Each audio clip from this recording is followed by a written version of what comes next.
So today we're welcoming Bhavesh, who works at Google and has a fantastic job. And I will just let him kind of introduce his own story. Bhavesh, the floor is yours. Yeah, so my name is Bhavesh, as Alex mentioned. Um, in terms of my background, so I'll start with my education background. So I got my bachelor's in computer engineering from India.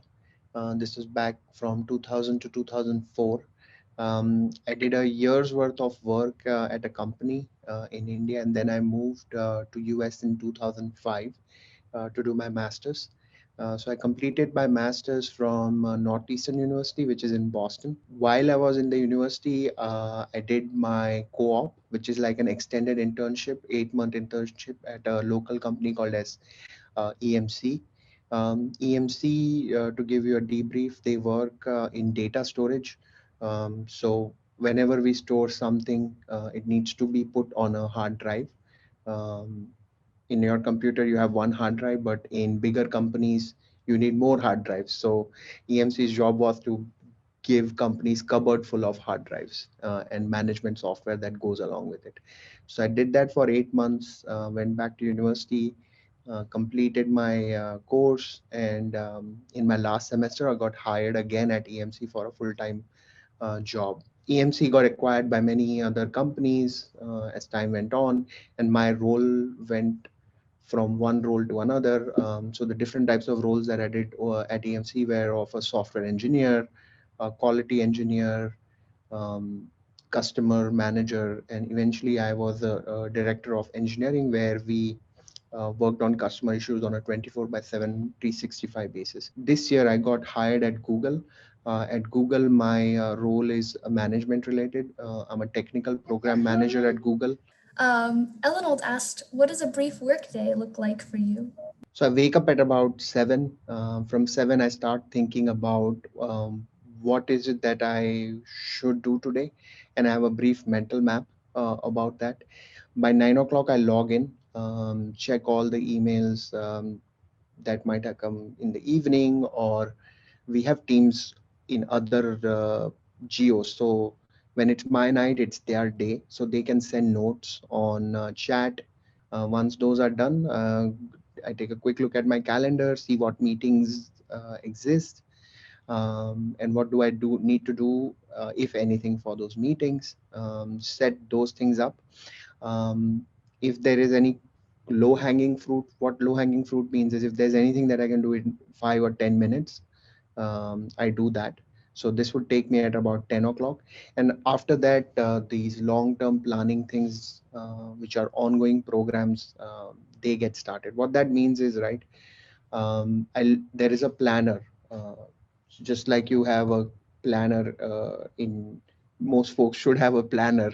We have a software planner, which actually shows me these are the things that we are supposed to do, and this is the timeline, this is the owner, um, and take a look at that.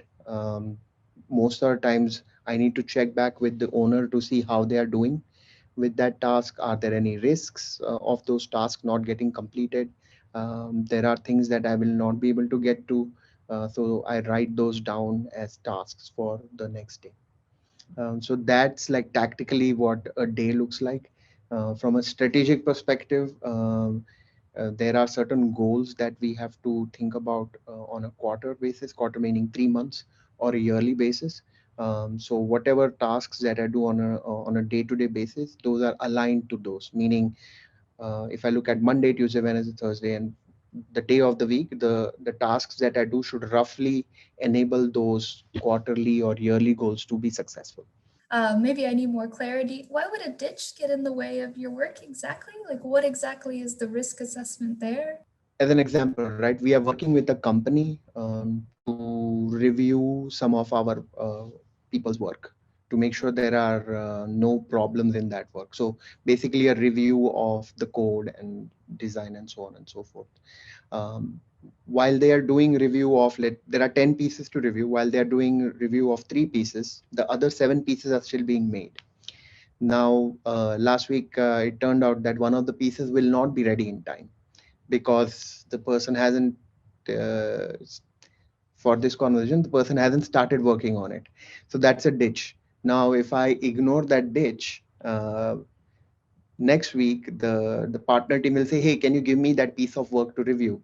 But we don't have that piece of work. So this week I should tell the partner team saying that, hey, FYI, that fourth item is not going to be ready by next week, so ignore that, and start planning to review item number 5, 6, and 7 rather than 4, 5, and 6.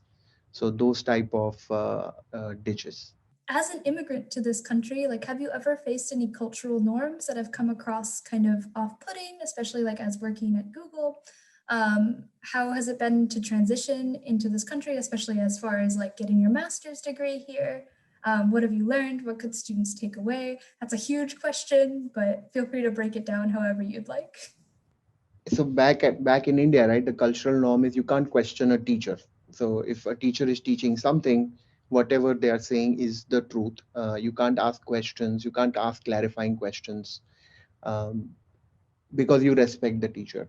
So when I came here, the first month to 2 months were like that, where I was very reserved. Like I was using the same philosophy of, hey, I can't question the teacher. The teacher knows everything. But I was seeing other students asking questions to the teacher. So I also started questioning the teacher. And after a few more months, that became the norm.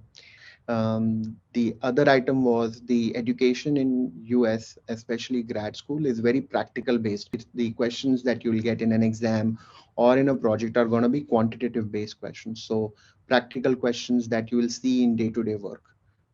You will be doing that in grad school. In terms of cultural items, so I come from a metro city in India, so culturally I didn't have to adapt as much. It's very similar in terms of lifestyle. The work culture at Google is very fast paced. People are very accommodating. You can ask questions to them. If I have a question on something, I can ask them. And if I don't understand, I can ask them further. So that has been very helpful for me at Google. That's good to hear. I could imagine coming into this country also and also working at Google. Like you said, you think a lot of people are smarter than you.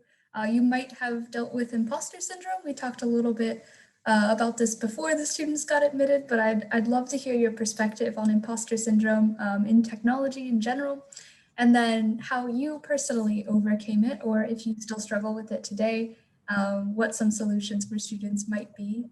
When I first started at EMC, I was struggling with it because I felt like there's no way I'll ever reach to a proficiency level that my seniors were in.